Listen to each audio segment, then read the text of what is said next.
Senhora amiga da turma, professora Adriana dos Reis, pais, familiares e amigos que estão aqui hoje. Boa noite. É com enorme prazer que vivemos o dia de hoje.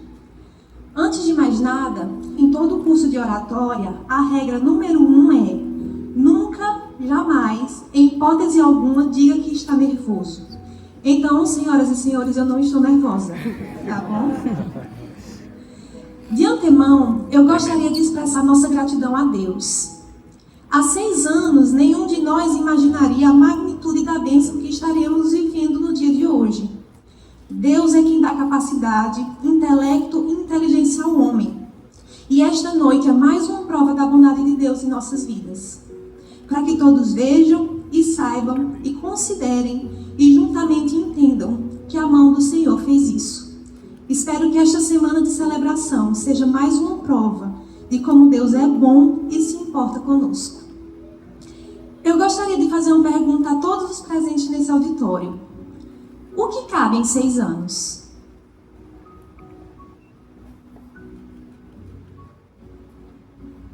Se houver algum matemático presente aqui hoje, imagino que ele seria bem prático.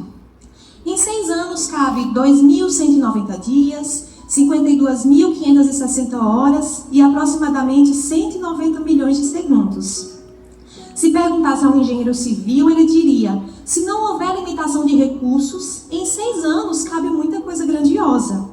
Não é à toa que o prédio mais alto do mundo, o Burj Khalifa, localizado em Dubai, foi construído em 6 anos. Porém, se eu perguntasse a essas 25 pessoas que estão presentes no palco, além da nossa mesa de professores, com certeza a resposta não seria tão simples. Até porque a resposta que qualquer médico mais gosta de dar frente a alguma pergunta sobre medicina é: depende. Na pediatria, em 6 anos, cabe o começo de uma vida. Desde o primeiro choro, o primeiro dentinho, até a primeira consciência de responsabilidade. Na emergência, 6 anos cabem em segundos. No instante em que o coração acelera, a decisão precisa vir antes do medo, que os protocolos precisam ser seguidos e entendemos que cada segundo tem um valor imensurável. Já na obstetrícia, 6 anos podem ser o tempo de uma espera inteira. O tempo de quem tentou, sonhou, insistiu, até finalmente ouvir o coraçãozinho bater. E ali aprendemos que cuidar também é sustentar uma esperança. E quando eu idealizava o dia da colação de grau, eu sempre imaginava que esse evento que está acontecendo agora, no dia 5 de agosto de 2026, seria o grande marco do começo do fim. O começo da carreira, o começo da responsabilidade, o começo da vida adulta, o começo da vida de plantões, começo de receber algum salário depois de tanto tempo dependendo financeiramente dos pais. Só que 6 anos depois a gente entende. O dia de hoje nunca foi o começo do fim, mas o fim do começo. E talvez seja por isso que caiba tanto em 6 anos. Nos últimos tempos, coube o mundo inteiro em mudança. Pandemia, 2 Copas do Mundo, e o Brasil não ganhou nenhuma delas. Um Oscar finalmente vindo para o Brasil e a gente agindo como se fosse uma Copa do Mundo. A Rainha Elizabeth morreu, a calça cintura baixa voltou como se nada tivesse acontecido. Carol Conká foi eliminada do BBB com 99,17%. E enquanto tudo isso acontecia, a gente tentava entender o ciclo de Krebs. E nós realmente achávamos que tudo isso ia demorar a passar. Uma longa jornada difícil até hoje. É claro que realmente foi difícil, mas a quantidade de acontecimentos e a intensidade deles fez tudo passar muito rápido. E embora acordar de madrugada para evoluir os pacientes fosse uma tarefa árdua e uma batalha dura contra o sono, vai ser difícil não sentir saudade de se levantar, de comer a feijoada do RU nos dias de sexta-feira e de ouvir o professor João Batista gritando pelos corredores: 8º período! Como se a saudade já não fosse forte o suficiente, é preocupante lembrar que a partir de agora tudo fica mais difícil. Nossos erros não serão mais apenas pontos perdidos numa prova. É claro que os problemas da vitória são muito melhores do que os da derrota, mas nem por isso são menos difíceis. O que nos conforta é saber que fomos bem preparados pelos nossos professores e pelos nossos pais. E é chegada a hora de falar sobre esses personagens da nossa vida. Aos nossos pais, dizer que amamos vocês é chover no molhado. Mas é sempre bom lembrar disso. Obrigada pelo comum, pelo inglês, pela escola, pelo cursinho. Mas mais do que isso, obrigada porque vocês sempre foram um exemplo vivo da música. Amar como Jesus amou, viver como Jesus viveu. São costureiras, funcionários públicos, professores, médicos, engenheiros, empresários. E nos últimos 6 anos ou mais, vocês fizeram o possível e o impossível. Se desdobraram em dezenas de pedaços para se manterem como nosso porto seguro. Alguns, presencialmente, todos os dias, foram colo nos dias difíceis. Já para outros, como é o caso da minha família, a distância foi um pouco mais cruel. Mas as videochamadas fizeram vocês mostrarem que se negavam a perder qualquer evento importante dessa trajetória. Quando olho para a nossa turma, vejo Maranhão, Brasília, Piauí, Ceará, Pernambuco, Rio Grande do Norte e até o Panamá. E em nome dos meus pais, eu tenho certeza.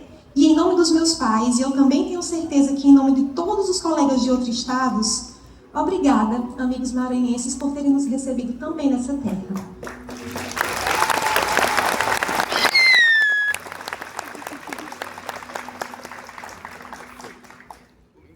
Discurso nenhum é suficiente para expressar o quão gratos somos a vocês. Discurso nenhum é capaz de expressar o que sentimos. Mas nós queremos deixar bem claro, em alto e bom som, que nós amamos vocês. Sobre os nossos professores, foram muitos os que nos ajudaram nessa jornada. Professora Jacira, com seu gentil amável e receptivo de sempre, até hoje, desde o 4º período, me faz lembrar que a apendicite no idoso se apresenta de forma diferente. Professora Adriana, sempre solícita em nos ajudar nas nossas demandas, nunca me deixará esquecer que não se faz toque em grávida com sangramento antes de fazer um exame especular. Até hoje eu acerto questões sobre sinal de pulsos nas provas de residência por sua causa, professora. Professor Tiago, com sua memória de elefante, mudou meu conceito sobre anestesiologia. Foi ele quem mostrou que fazer o paciente dormir é fácil, o difícil é fazê-lo acordar. E ele faz isso com maestria. Nunca vou esquecer que a bupivacaína é hiperbárica, professor. Professora Conceição foi a primeira professora a nos dar aula da cadeira de infectologia. Professora, aquela aula de HIV e AIDS ficou para a história. Depois dela, 90% do meu grupo de amigos quiseram se tornar infectologistas por sua causa. E professora Mônica, infectologista pediatra. É culpa sua, professora, que hoje na UPA eu não consigo prescrever clavulanato numa pneumonia bacteriana típica sem uso prévio recente de antibiótico. Só a amoxicilina mesmo, afinal o pneumococo não é produtor de beta-lactamase, tá? É triste saber que apenas uma parcela muito pequena da população tem ou terá acesso à qualidade e nível de educação que nós tivemos aqui na UFMA. Mas ficamos felizes de fazer parte desse grupo. Se todos os profissionais de hoje tivessem contato com nossos professores, o mundo seria diferente. Seria mais justo, mais honesto, mais democrático, mais bem preparado, mais rico, mais organizado, mais profissional, menos corrupto, menos sujo e menos charlatão. Então, não tem mais muito o que falar. Apenas dizer que vocês conseguiram redefinir o conceito de bom professor. Obrigada.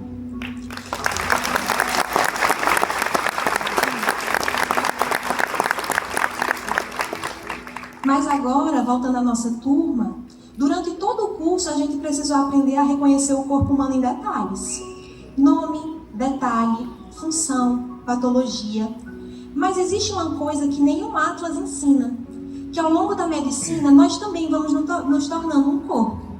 E hoje, olhando para a nossa turma pronta para a colação de grau, eu consigo enxergar exatamente isso. Nós somos um organismo inteiro.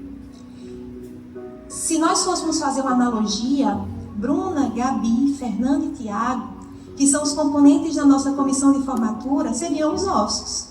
Os ossos não costumam aparecer quando pensamos nas estruturas mais bonitas do corpo humano, mas são eles quem sustentam tudo. Enquanto o restante do organismo se movimenta, cresce e sonha, eles permanecem firmes carregando o peso. Bruna, Gabi, Fernando e Tiago, sendo o sistema esquelético desta semana, foram eles que permitiram que esse momento existisse. Eu peço, por favor, uma salva de palmas para a nossa comissão.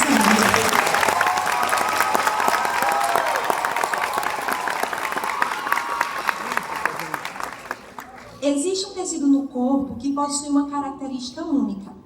O músculo cardíaco não depende de motivação, não depende de inspiração, não depende de reconhecimento. Ele simplesmente continua, batimento após batimento, dia após dia, ano após ano. Laine e Maiara sempre me lembraram essa constância. Elas não eram apenas estudiosas, eram disciplinadas, incansáveis. Não é à toa que no 11º período, Laine passou em primeiro lugar de cirurgia geral antes de se formar na residência.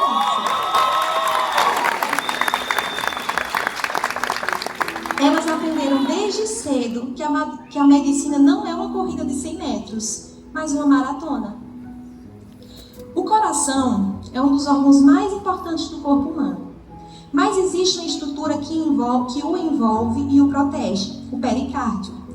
À primeira vista, ele parece apenas uma camada firme, uma barreira, algo rígido, criado para separar. Mas sua verdadeira função é justamente oposta. É proteger, é cuidar silenciosamente. Poliana sempre me lembrou um pouco disso. A primeira impressão que eu tive dela era de alguém forte, até um pouco assustadora. Não é à toa que o nome dela é o nome mais imponente que eu já vi na minha vida. Poliana Trovão Leão.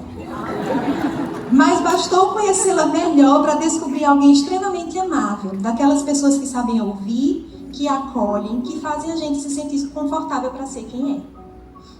Em momentos de tensão, a primeira necessidade do organismo é respirar. Porque respirar é o que permite continuar. Matheus Balbino, Emanuel e Rafael me lembravam esse respiro. Foram as risadas antes das provas, quando a ansiedade parecia tomar conta de tudo. As histórias improváveis que surgiam em momentos mais inesperados. As sátiras feitas durante as aulas, as piadinhas, as pérolas soltadas no repouso. E aquelas conversas que começavam sem pretensão nenhuma, mas terminavam todo mundo se esquecer, nem que seja por segundos, o cansaço e a pressão. Vocês nos lembraram que mesmo quando a rotina parecia pesada demais, ainda havia espaço para rir, brincar e aproveitar a companhia uns dos outros. Na nossa turma, existe um fenômeno chamado os 3 Vinícius. Vinícius Brito, Vinícius Longo e Vinícius Barbosa. Algo tão frequente na nossa turma que em determinado momento Vinícius deixou de ser um nome e passou a ser praticamente uma especialidade médica. No corpo humano, existem estruturas que podem até parecer semelhantes, mas carregam características absolutamente únicas. As impressões digitais são assim, formadas pelos mesmos padrões, mas organizadas de uma maneira que não se repete em ninguém. E talvez os 3 Vinícius fossem um pouco disso. Compartilhavam o mesmo nome, mas nada além disso. Porque bastavam poucos minutos de convivência para perceber 3 personalidades completamente diferentes.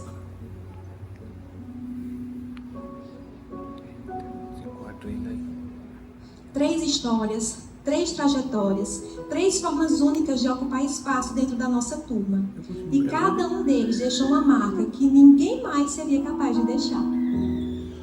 Existem estruturas minúsculas no corpo capazes de mudar completamente seu funcionamento.